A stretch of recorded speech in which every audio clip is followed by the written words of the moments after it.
Pada suatu hari, ada seorang lelaki tua yang datang ke sebuah kedai kopi. Wajahnya tampak bingung dan seperti sedang mencari seseorang. Rupanya ia sedang mencari Abu Nawas. Lelaki itu ingin mengadukan masalah pelik yang sedang dihadapinya. Masalahnya, ia merasa tidak menemukan jalan keluar dari masalah yang ia hadapi.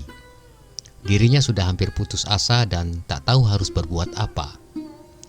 Salah seorang pengunjung kedai pun mencoba menolong. Ia menanyakan masalah apa yang sedang dihadapi laki-laki tua itu. Sang lelaki tua pun menceritakan masalah yang tengah dihadapinya.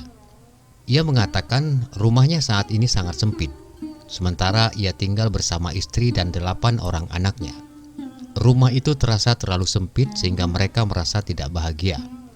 Suasana rumah tidak nyaman dan tidak memberi ketenangan.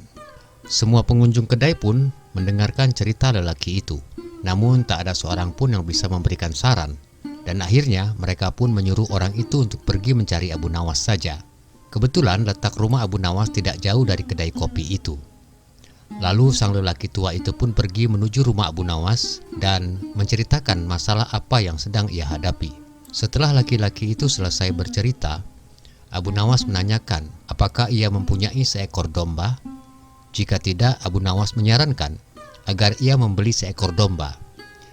Dia harus memelihara domba itu di dalam rumahnya. Orang itu pun menuruti saran Abu Nawas. Dia pun langsung pergi ke pasar untuk membeli seekor domba seperti yang disarankan oleh Abu Nawas. Beberapa hari kemudian, orang itu pun datang lagi menemui Abu Nawas. Sekarang ia telah memelihara seekor domba di depan rumahnya. Namun rumahnya justru bertambah sesak. Keluarganya pun merasa suasana rumah menjadi lebih buruk dibandingkan sebelum tinggal bersama domba. Mereka merasa sangat tersiksa.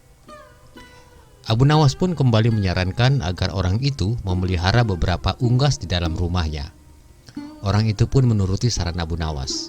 Ia pun pergi ke pasar hewan untuk membeli beberapa ekor ayam dan itik, lalu memeliharanya di dalam rumah. Beberapa hari kemudian, orang itu pun datang ke rumah Abu Nawas. Masalah di rumahnya menjadi semakin runyam. Setiap hari istrinya marah-marah, anak-anaknya pun tak betah lagi tinggal di rumah. Orang itu semakin putus asa. Ia berharap sekali bahwa Abu Nawas bisa memberinya jalan keluar yang terbaik. Namun Abu Nawas malah menyarankan kembali agar orang itu membeli seekor anak unta dan memeliharanya di dalam rumah. Lagi-lagi orang itu pun tidak membantah. Ia langsung pergi ke pasar hewan dan membeli seekor anak unta. Ia pun lalu memelihara anak unta itu di dalam rumahnya.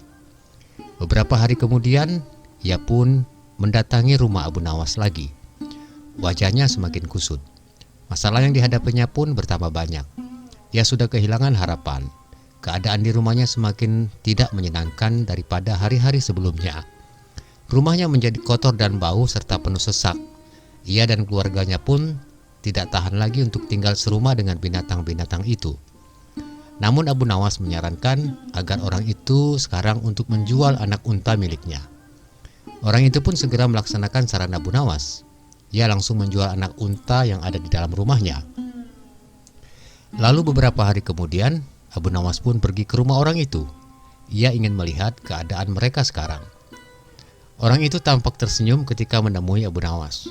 Orang tersebut bercerita bahwa keadaan mereka sekarang lebih baik karena anak unta itu sudah tidak ada lagi. Rumahnya tidak lagi terasa mengerikan. Mereka merasa lebih bahagia. Abu Nawas pun lalu menyarankan agar untuk segera menjual unggas-unggasnya. Orang itu pun menuruti saran Abu Nawas. Ia pergi ke pasar untuk segera menjual unggas-unggas miliknya. Beberapa hari kemudian, Abu Nawas pun kembali memintanya untuk menjual domba miliknya ke pasar hewan. Orang itu pun tanpa ragu menjalankan saran Abu Nawas. Ia segera pergi ke pasar hewan untuk menjual domba miliknya. Beberapa hari kemudian, Abu Nawas pun mengunjunginya lagi. Orang itu menemui Abu Nawas dengan wajah berseri-seri. Ia mengatakan bahwa rumahnya sudah tidak penuh sesak lagi. Ia merasa rumahnya sekarang bertambah luas karena binatang-binatang itu sudah tidak lagi bersama mereka. Abu Nawas pun menjelaskan sebuah rahasia kepada orang itu. Menurut Abu Nawas, sebenarnya batas sempit dan luasnya ada di dalam hati dan pikiran kita. Rahasianya justru berada pada rasa syukur yang kita miliki.